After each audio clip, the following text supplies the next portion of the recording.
This is the first of two videos on the foreign policy of George Walker Bush, George W. Bush, who was elected in 2000 and served through the election of 2008. It was a monumental presidency in terms of foreign policy because it involved the beginning of the war on terror, the 9/11 attack on the World Trade Center, and the subsequent wars in Afghanistan and Iraq. In this first of two videos on George W. Bush, we'll look at this 9/11 and we'll also look at the war in Afghanistan and the planning for the war in Iraq. When Bush took office, nobody expected foreign policy to dominate his presidency the way it ended up happening. And I should note before I get into it that he did have a couple of historic appointments related to foreign policy. He named Colin Powell the first African American Secretary of State. And Powell had earlier been the first African American chairman of the Joint Chiefs of Staff and National Security Advisor.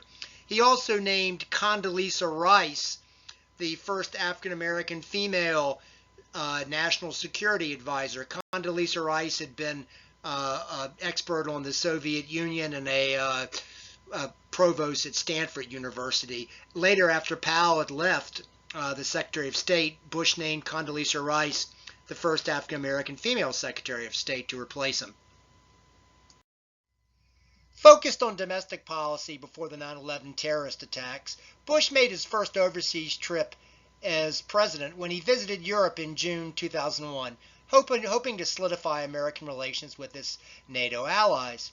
His reception was warm, but protests also took place over his rejection of the Kyoto Accords fighting climate change. Of course, nobody knew what was about to happen.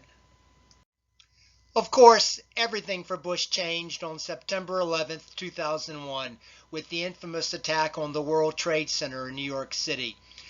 Terrorists associated with Osama bin Laden's Al-Qaeda had long planned for an attack whereby their operatives would gain control of an airplane. They had acquired minimal flight training, and they would storm the cockpit in an airplane in these airplanes and send them into sites as like bombs, complete with them, passengers on board.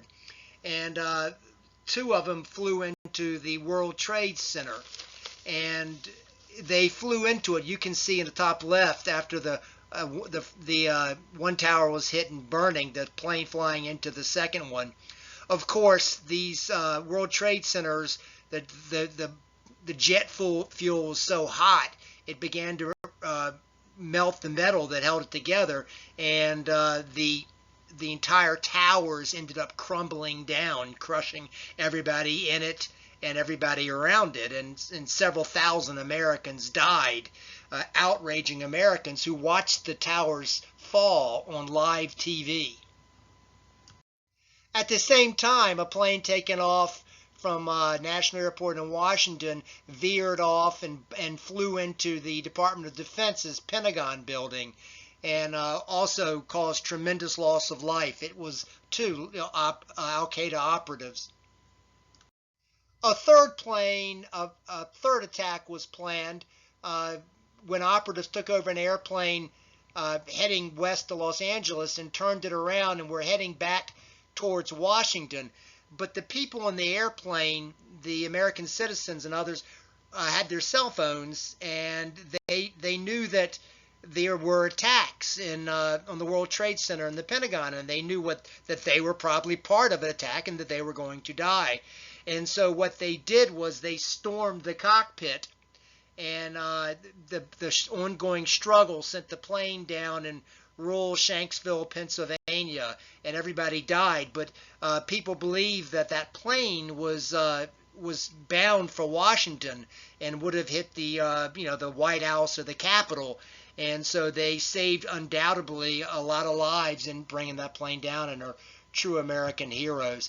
The Americans, one of the people that stormed the cockpit was heard on this cell phone saying, "Okay, let's roll," and that became a slogan of the Americans in fighting back against terrorism.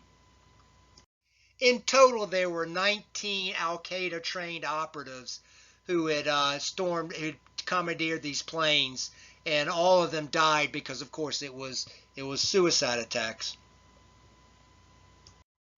George Bush visited the rubble of the World Trade Center as first responders had been working for several days, and he said, you know, the world has heard this, and pretty soon the terrorists are going to hear from us. You know, he rallied the country, and his popularity soared.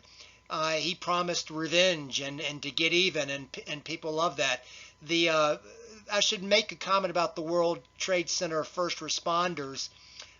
They were digging bodies out, and the work continued for months and months and months at this site as they cleared it. True heroes. Their first responders, firemen, had been up in the World Trade Center when it fell, and they were killed as well as they tried to get people out of the burning tower. Today, of course, there's a new World Trade Center built with a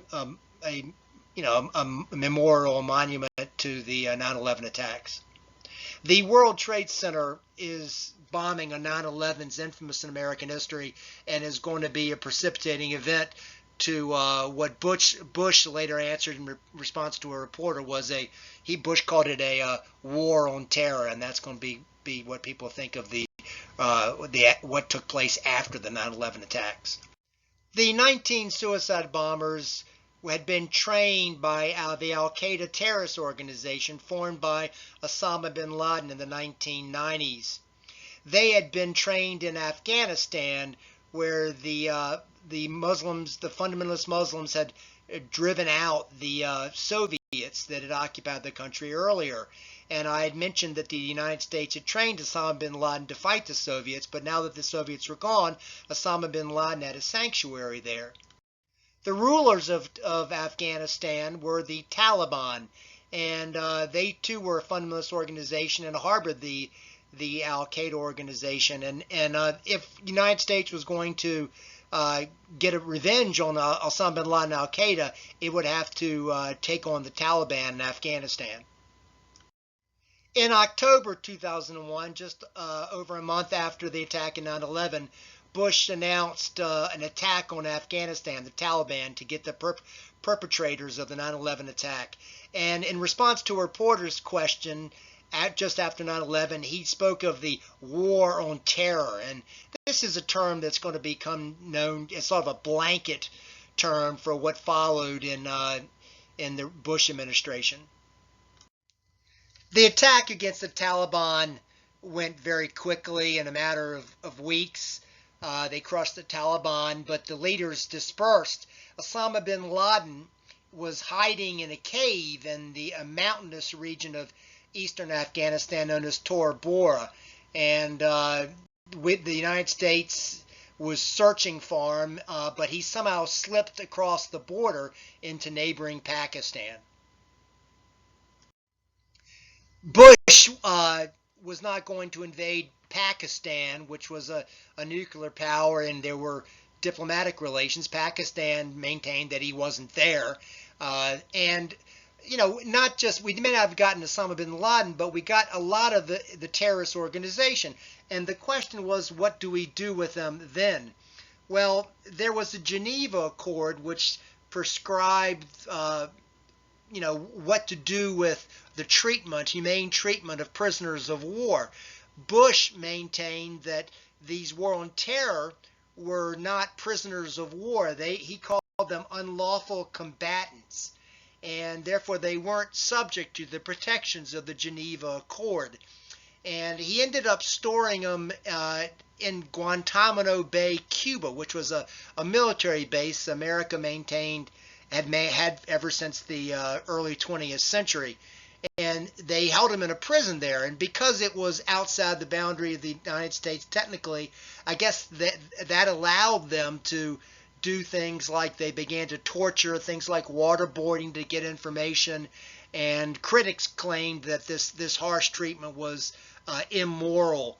But Guantanamo Bay, of course, is still there today.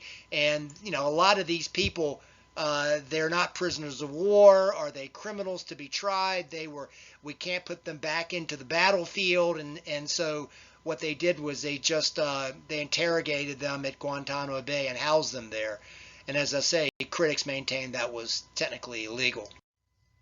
Meanwhile, there was in the country of Iraq a Sunni Muslim dictator named Saddam Hussein, and he brutalized his nation. Many people in Iraq, they had a multi-ethnic population, a lot of Shia Muslims and Kurds, and the Shia Muslims were a religious branch of the Islamic faith that had been fighting against the Sunni branch for a long time, and so Saddam Hussein had been brutalizing the Shia population and the Kurdish population of his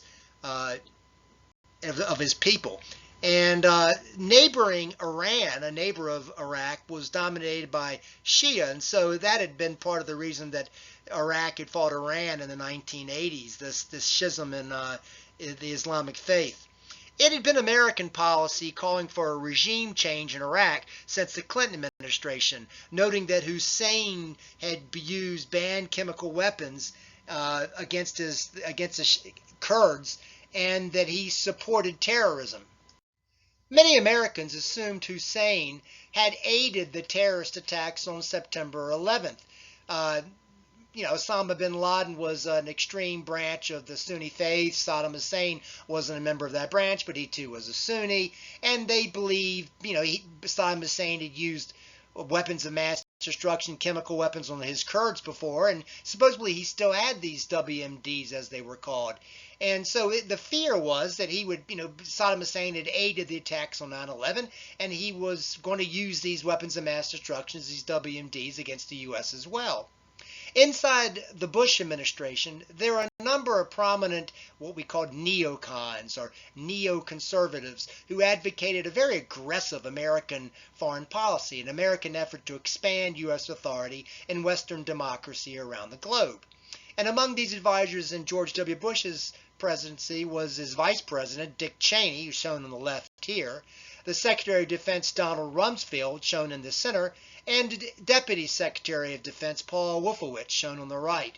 They began to argue to Bush that Hussein was a threat and needed to be neutralized, and that a democratic pro-Western government in Iraq would benefit the region and the world. If the U.S. invaded, they added, not only could they get the aid of many people who hated Hussein in Iraq itself, they would rise up and welcome the invaders, but they would also neutralize Iraq as a future terrorist attack and get revenge for his aid in the 9/11 attacks. In the administration, Colin Powell was skeptical of the neocons, as was Condoleezza Rice, but outside the administration there was vocal criticism. Critics questioned whether Iraq had anything to do with 9/11 and argued that the U.S. just wanted control over Iraq's vast oil reserves. If the U.S. went to war, they argued, it risked inflaming an already volatile region and upset the balance of power between the Sunni-led Iraq and the Shia-led Iran, which, of course, again, none of them were U.S. allies. But there had been this balance, and that arguably helped keep the peace in the area. The neocons were just trying to use the attack on 9/11 to get Bush to launch a war in Iraq, these critics argued. As the debate raged, the administration began to argue that Hussein was developing nuclear weapons. Reports that this wasn't true were leaked to the media, and conservatives blamed the leak on a CIA officer named Valerie Plame, shown on the left here. This led conservative media outlets to release her name publicly, which blew her CIA cover and eventually led her to file a lawsuit against these conservative outlets. And about the same time, Colin Powell in February 2003, still skeptical, presented the evidence that Iraq had weapons of mass destruction, was developing nuclear weapons, to the United Nations. And he pressed the United Nations on behalf of the Bush administration to take action. You can see this on the right. Iraq had allowed UN inspectors, nuclear inspectors, into the nation, but the U.S. claimed that their reports that there were no evidence of nuclear weapons, it was inadequate, and they hadn't been allowed to look everywhere. And so, the U.S. maintained that the nuclear inspectors hadn't found it, and the nuclear weapons were still there. The United Nations did not support the call to war. They believed their own UN inspectors that there was not nuclear weapons there. But the U.S. did get a commitment from Congress not to cut funds for the war, and they began to assemble a coalition of nations willing to contribute at least some troops to any subsequent military attack. And Bush called these the coalition of the willing. You can see them in light blue here. They weren't a whole lot of the major countries, didn't include countries like France, but the U.S. was not acting alone in any subsequent attack. So they had their approval from Congress to not to cut funding, and they had their allies, and they're ready to attack Iraq. This concludes the first of the two videos on George W. Bush's foreign policy and the war on terror.